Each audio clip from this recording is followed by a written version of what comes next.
Hello everyone, I'm Michael Tucker, head instructor with Twithair Academy of Swordsmanship. Today, we're going to be doing a quick review on Ensifer's Kron fetter. Welcome to my channel. Before we dive in, I want to make it clear that Cults of Athena provided the sword to me for the purposes of a review. So, if you like what you see and you want to support the channel, there will be an affiliate link in the description down below. Now, let's dive in. Some of the key factors that I'll be considering when I'm looking at the sword for the review will be fit and finish, so what materials and how well it's put together, the handling, balance, etc. Durability, to make sure it can last more than just a tournament. Safety, as well as value. Let's start by taking a closer look at the sword itself. This is the Kron by Ensifer. Ensifer's Kron feather is a beautifully handcrafted sword. You can see that it has gorgeous hollow grind all the way down the length of the blade. It has these little accent marks on the hilt. You can see that it's a faceted pommel that is also peened. Beautifully wasted grip, as well as faceted crossguards. I'm actually a really big fan of the look that the faceted crossguard provides. The sword features a 95 centimeter blade, a 23 centimeter handle, and altogether it's about 3 pounds, 2.4 ounces, or 1,361 grams, which a little heavy for the overall length of the blade, and the handle's a little short, and so with gloves on, it feels pretty cramped. I will say without my gloves on, it is just about perfect. The sword features a spatulated tip, but as you can see, there is no widening onto the blade. It's just a thickening along the flat edge.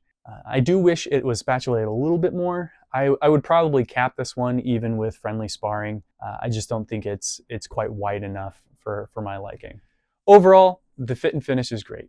It's an exceptionally well-made sword, and as far as looks and build quality, there's very little wrong with it and just about everything right with it.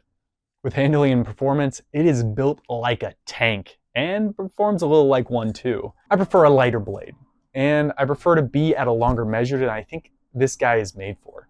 It goes toe-to-toe in any bind and is great up close.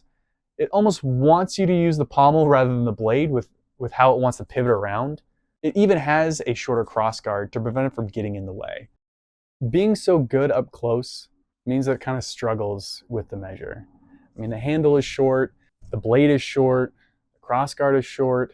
I do love swinging this guy around, but at range, it falls short. I know it is a preference, but this review is my preference. Because of that reason, I'm gonna go at a 6 out of 10. I know someone will love this fetter, but that someone just isn't me. As I said before, this sword is built.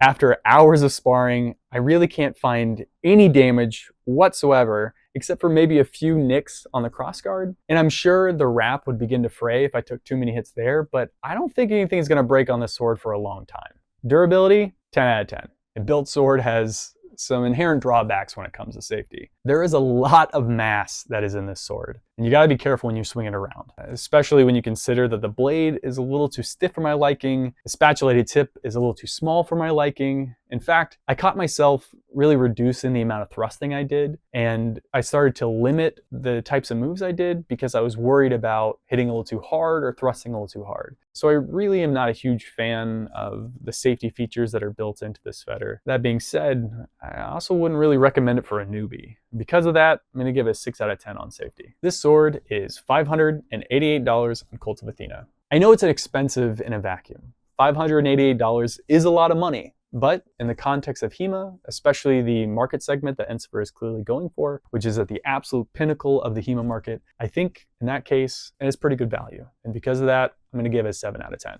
The Kron is a great sword for a very specific fighter. If you're quick on your feet, light in touch, and like to thrust, this one's probably not for you. But if you love to ring in, and you love getting in close, and you love slapping your opponent with your pommel, this one's for you. With an aggregate score of 7.8, I think the Ensifer Kron is an amazing sword for a HEMAist who's at the top of their game. Thank you for joining me for this review. If you consider picking up a new HEMA sword, or if you have any questions about the Ensifer Kron, please feel free to ask in the comments. If you have interest in buying the sword, don't forget I have an affiliate link in the description down below. Don't forget to like and subscribe. And if you want to see some other reviews, please check out my channel. Thanks for watching.